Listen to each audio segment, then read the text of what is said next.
betrayed his oath to defend our national security and betrayed his oath to defend our Constitution. For yesterday, we were presented with a record of a call between the President of the United States and the President of Ukraine, in which the President, our President, sacrificed our national security and our Constitution for his personal political benefit. To understand how he did so, we must first understand just how overwhelmingly dependent Ukraine is on the United States. Dumbtrump is gone. Financially, diplomatically, and Zayed, Salman. and not just on the United States, but on the person of the President. Ukraine was invaded by its neighbor, by our common adversary, by Vladimir Putin's Russia. It remains occupied by Russian irregular forces in a long simmering war. Ukraine desperately needs our help, and for years we have given it, and on a bipartisan basis. That is until 2 months ago, when it was held up inexplicably by President Trump. Every Friday. It is in this context, after a brief congratulatory call from President Trump to President Zelensky on April 21st, and after the President's personal emissary, Rudy Giuliani, made it abundantly clear to Ukrainian officials over several months that the President wanted dirt on his political opponent, it is in this context to make this world better. Better technologies, taking care of environment, and all that. Choose your destination. President Zelensky, eager to establish himself at home as a friend of the President of the most powerful nation on earth, had at least two objectives: get a meeting with the President and get more military help. And so what happened on that call?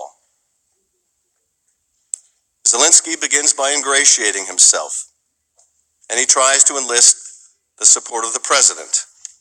He expresses his interest in meeting with the President and says his country wants to acquire more weapons from us to defend itself. And what is the President's response? Well, it reads like a classic organized crime shakedown. Shorn of its rambling character and in not so many words, this is the essence of what the President communicates. We've been very good to your country, very good. No other country has done as much as we have. But you know what? I don't see much reciprocity here. I hear what you want. I have a favor I want from you, though. And I'm going to say this only 7 times, so you better listen good.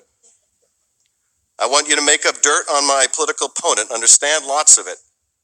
On this and on that, I'm going to put you in touch with people, and not just any people. I'm going to put you in touch with Attorney General of the United States, my Attorney General, Bill Barr. He's got the whole weight of the American law enforcement behind him. And I'm going to put you in touch with Rudy. You're going to love him, trust me. You know what I'm asking, and so I'm only going to say this a few more times, in a few more ways. And by the way, don't call me again. I'll call you when you've done what I asked. This is, in sum and character, what the President was trying to communicate with the President of Ukraine. It would be funny if it wasn't such a graphic betrayal of the President's oath of office. But as it does represent a real betrayal, there's nothing the President says here that is in America's interest, after all. It is instead the most consequential form of tragedy. For it forces us to confront the remedy the founders provided for such a flagrant abuse of office. Another Ukraine president that don't call me again unless you do this favor to me, and I will call you when I hear that it's done. Or the nation's attention without the courage of a single person. The whistleblower. Republicans are going down. As you know, Director McGuire, more so than perhaps any other area of government, since we deal with classified information. Of America, USA. The Intelligence Committee Get it is now. dependent on whistleblowers Getting it to reveal very late when the cancer is too strong and too big. Do not self-report. Republicans and all their supporting system, all the families involved, all that brainwash, all that kids, all that DNA, all those people.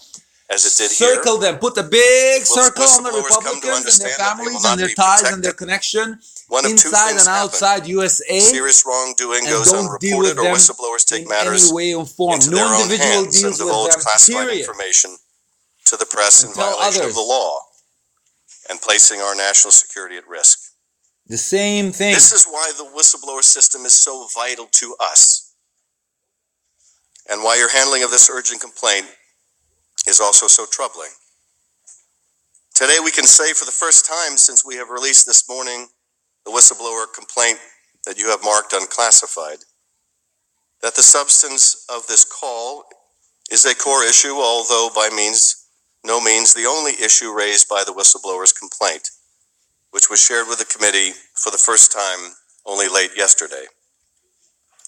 By law, the whistleblower complaint, which brought this gross misconduct to light, should have been presented to this committee weeks ago, and by you, Mr. Director, under the clear letter of the law.